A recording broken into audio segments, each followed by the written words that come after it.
Hey, it's Jaquila, and you're tuning in to Conversations of Truth, where faith meets lifestyle. Get ready for real talk, genuine connections, and a safe space for everyone. I'm not a therapist, but I've weathered life storms, and I'm here to share. Let's heal together. Now open your heart and mind They because kept the asking to journey go back where they starts came now. from, not understanding that there was a purpose in this all, and their faith was ultimately tested. Hey, you guys, welcome to another episode of Conversations of Truth podcast. My name is Jaquila, and I'm so happy that you decided to join us today. Now, if you are just joining the conversation, we are currently in a series titled Navigating the Wilderness. And in last week's episode, we discussed what the wilderness was spiritually and metaphorically. And if you want to go listen to that episode, it is titled Isolation Meets Divine Preparation. Also in that episode, we discussed wilderness as it relates to Moses and Jesus. So the person that we are adding to today's topic of discussion is King David. He was not king yet, so we'll just leave it at David. But let's go ahead and get into it. We're going to discuss the benefits of the wilderness today, you guys.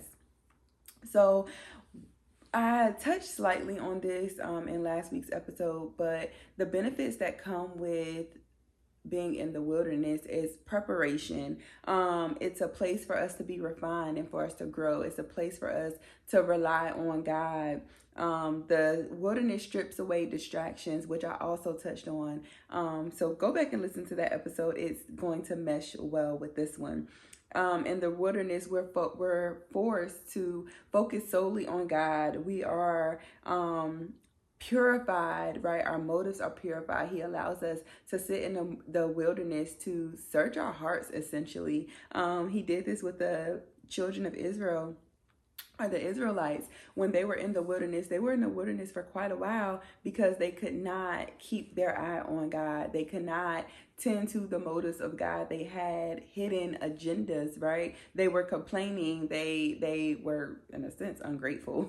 They kept asking to go back where they came from, not understanding that there was a purpose in this all. And their faith was ultimately tested. I believe that God also tested Moses' faith before he sent him to Egypt with all of the signs and wonders that he did in front of him. He was giving him instructions on how to use the staff, right? And God was showing that, okay, when you do this, and I'm telling you to do it, I'm going to fulfill my word. So Moses knew, and he had a better understanding of who God was prior to going into Egypt and talking to Pharaoh, and then before also leading the children of Israel out of Egypt. So back to the refinement, right? It's a moment for us to be refined and for us to grow. God uses the wilderness to develop qualities in us such as patience and perseverance and trust. Patience, you can see this with the children of Israel. Although they complained, they went throughout the journey until, his promise was fulfilled. We see perseverance with Jesus in the wilderness and Satan, right? Satan was tempting him, but he stood 10 toes down on the word. And then I would say even trust you can see in the story of Moses, because he was trusting on God to lead him. Although God had put him in place to lead the people, he had to listen to the instructions of the Lord and trust that he was going to come through on those instructions. But just as like silver and gold, right? We hear about those two properties and metals being refined in the fire in Isaiah 48:10, where it says, I have refined you, but not as silver is refined. Rather, I have refined you in the furnace of suffering. So when we go through wilderness, which can be seen as a moment in a period of suffering, again, we shall not despise it because it is for our good. God has created a space where he can refine us, where he can mold us and shape us into who we need to be for our next. And that leads me into the next thing, that it is preparation for what is next. And Moses, we saw what was next because he was first shepherding the flock, and then he had to shepherd the people. He had to first trust God and have faith in God, and then he had to encourage the people to be the same way, to have the same faith and the same trust. He was in the wilderness before he was sent to the people for 40 years before he let them out. And then we have the new person in our discussion, David, right? David was hiding in the wilderness from Saul. And I feel like him being able to hold back, right, from killing Saul when he had an opportunity in 1 Samuel 23 through 24, it spoke to his character and his maturity, right? And his trust in the Lord to be with him through this. He had the opportunity to kill Saul in the cave, yet he did not.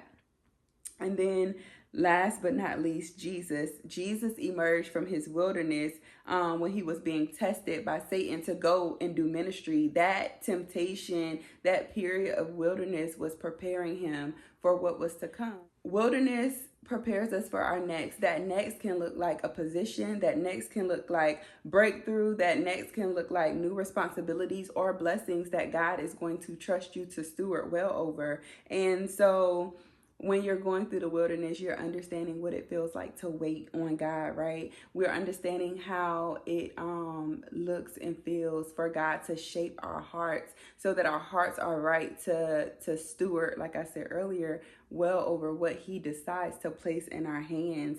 We have to have our character shaped and developed. Me personally, I feel like I've been going through a season of character development. And although it hasn't been a full, drawn out period of wilderness, I have had periods of wilderness as they come and go. And I'm able to look at it and see like, God, I remember you said that you were going to develop me, right? I remember you said that you were going to develop my character. And so I'm open to it all because I don't know what he has in store for me, but I want to be sure that I'm able to steward it well. So those are some benefits from being in the wilderness. It is preparation for our next. It allows us to trust God more. It allows us to focus on God more. It allows him to develop our character and shape our hearts even the more. Trusting the unknown, right? That is why it's important for us to build up our faith. It's important for us to be able to look back in situations where God saved us and he delivered us, because sometimes we just don't know.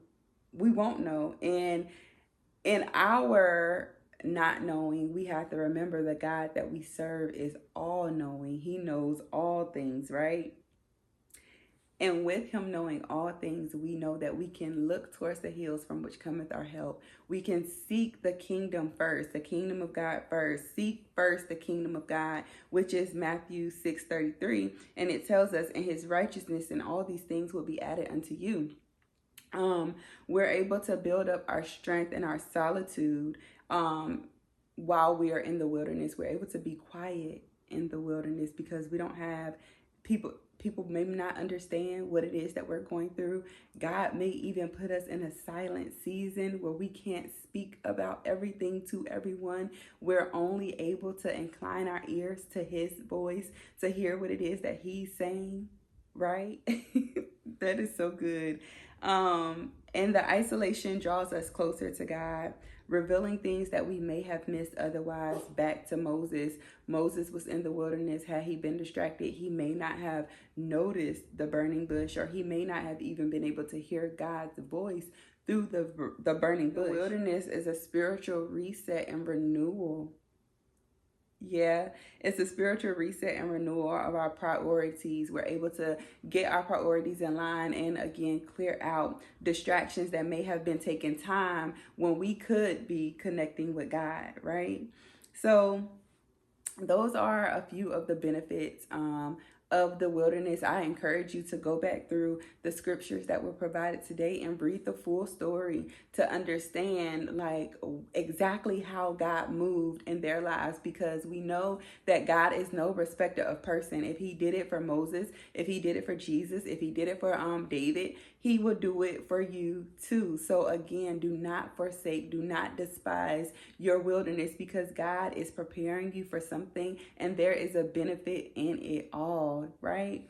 So thank you guys for joining me. I feel like this was a super short episode, but nonetheless, it's packed full of wisdom, right, from God. And if you're doubting what I'm saying, again, go to your word, read it for yourself. If you guys have not purchased a copy of my journal, Breaking Barriers, Mastering the Art of Friendship and Self-Growth Through Journaling, I encourage you to head over to blessedessencelux.com to get your copy. It's also available on Amazon. But while you're at blessedessencelux.com, you can pick up one of our luxury candles. And we now have our candle samples available for sale in case you want to just see which scent might be your favorite, or you want to gift it to somebody. It is a great add-on to gifts, y'all. And our latest fragrance, Ruach Refresh, is available on the website. Ruach Refresh is available on the website. It is a eucalyptus and spearmint type of scent. So it's going to relax you, and it'll be like the breath of God is breathing on you. All right. I love y'all, and we will chat soon. Bye.